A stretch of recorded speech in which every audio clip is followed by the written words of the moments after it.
Hey, it's Tracy again, and welcome to your first video of your virtual home buying series. And we're going to talk about what you need to do if you're thinking about buying a home. What documentation should you have prepared so when your mortgage lender that you are working with asks you, you're already going to have everything that you need to make it nice and easy. So if you're talking to a mortgage lender and they don't ask you for information, be a little bit leery of that. You don't want to just give information over the phone and have them tell you that you're good to go shopping for a house. So this is what you're going to want to have prepared.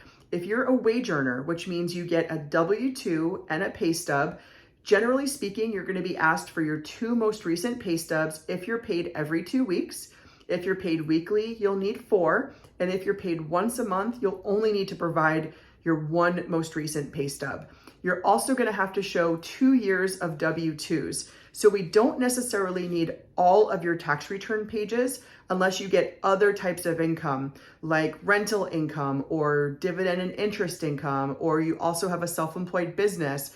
So if you're just a straight W-2 employee and you get W-2s and pay stubs only, you would only have to provide your pay stubs and your W-2s that cover the last 2 most recent years. If you get anything like overtime or bonus or commission, it would be really helpful so we could see how that is broken down for you to have the pay stub from the end of the prior year, right? Because it's going to show us what you made for that year, not only in base income, but also in any overtime, commission, or bonus that you might have. In order for us to use bonus or commission or overtime income, we do have to show a history of you receiving it for the last 2 years. It doesn't have to be at the same job, but you actually are going to document receipt. So if you haven't been at your job for 2 years, we are going to ask you who your previous employer was so we can also validate that you've been getting that same type of income. So let's say you're self-employed. It works a little bit differently. If you are paying yourself a salary, then you would have W-2s and pay stubs that you'd also want to provide, but you're going to most likely need to provide the most recent 2 years of your federal tax returns, all pages, and the most recent 2 years of your business taxes. Now, if you are a Schedule C or a sole proprietor, we're going to be able to see your business income off of your personal returns. But if you have a partnership or a corporation, you're actually going to need to provide not only your personal taxes, but the business taxes, including any K-1s or schedules that you filed as part of that tax return. Some things to remember: we're going to ask you to document proof that you've been in business for at least 2 years. So we could use sometimes a business license, or we can look up information online. So there's a little bit more documentation required when you're self-employed. And it also depends on the loan program that you're going to be doing. Let's say you're on fixed income. So you're getting Social Security or pension or dividend and interest income.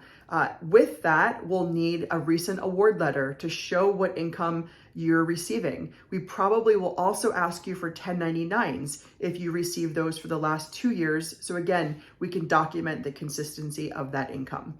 If you're looking to purchase a home and you already own another home, be prepared that we're going to ask you for a recent mortgage statement if there's a mortgage on the house that you already own, and also proof of insurance. Those things are going to get factored into what's called your debt to income ratio. And we'll talk about that a little bit later. So those are some of the documents that you want to have prepared. Also, we'll ask you for a copy of your driver's license. We just want to make sure, obviously, that we're talking to the right person and that we're reviewing credit report with the exact names as they are on your license.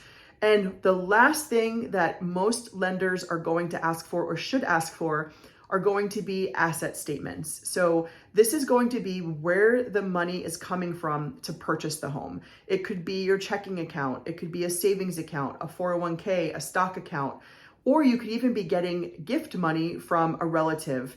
So we're going to ask you for the most recent statement. You need at least 2 months of statements. Generally speaking, I always ask for just the most recent month up front, all pages, and make sure you're getting this information in PDFs. You can provide JPEGs, but sometimes they're not as clear if you had a PDF copy to provide to your mortgage lender.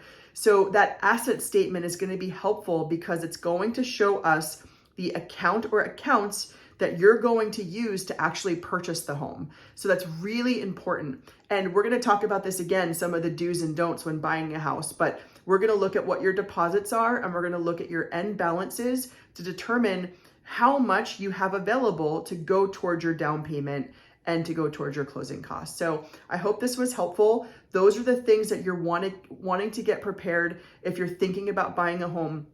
Of course, the mortgage lender is going to have to review a recent credit report, but don't be afraid of that, because if you think your credit is not where it should be, you might be mistaken and you might be missing out on an opportunity to purchase a home anyway. So check out the next video. It's going to be what you should ask your loan officer, how to find a loan officer, some questions that you're going to want to go through with them. I hope you got some information from this. If you have any questions, always feel free to reach out to me at any point in time. You don't have to finish all of these videos to get in touch and ask any questions.